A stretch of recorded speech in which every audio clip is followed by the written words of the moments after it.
Extreme Ownership Rundown number 21. Leadership Concept. Preemptive Ownership.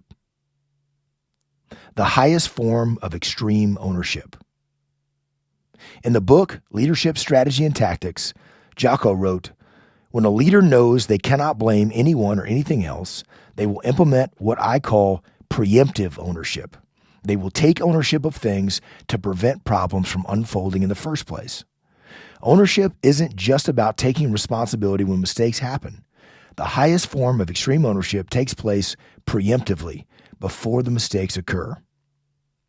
An effective leader knows they can't blame an inexperienced team member who is working on a critical part of a project. They will make the extra effort to train that team member, check in with them frequently, and make sure that they are on track to be successful. These actions prevent critical errors before they even happen.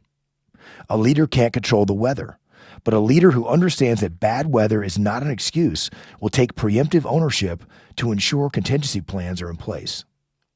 When a leader accepts total responsibility for everything that impacts their mission, extreme ownership becomes not just retroactive, but preemptive to prevent problems from happening in the first place. Real-world example. I told my supervisor to ensure the project was properly inspected before we poured concrete, the senior project manager said. The project manager was a proven leader with years of experience in large construction projects. But the job didn't get properly QC'd, inspected for quality control. We had to tear all that concrete out and re-pour, which cost us a lot of money on an already thin profit margin. That's frustrating, I said. Why do we even pay a supervisor who can't properly QC a job? I shouldn't have to do it myself. They should know how to QC a job, the senior project manager continued.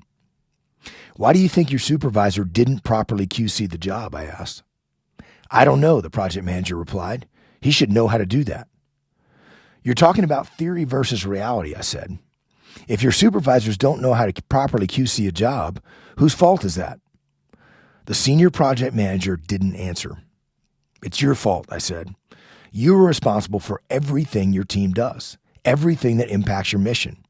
If your supervisors don't know how to QC a job, it's up to you to train them.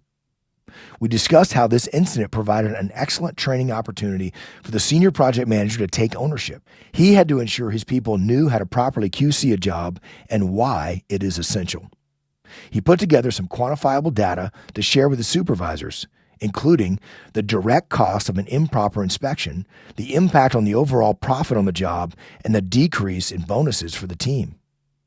Once the senior project manager understood preemptive ownership, he devised a plan to train his team and walk through the QC process with them.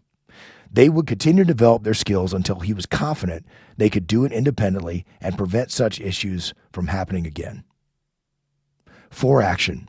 This week, analyze where you can provide additional support, oversight, guidance, or check-in to prevent potential problems from happening.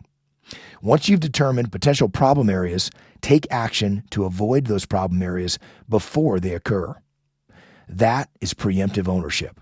Make it happen.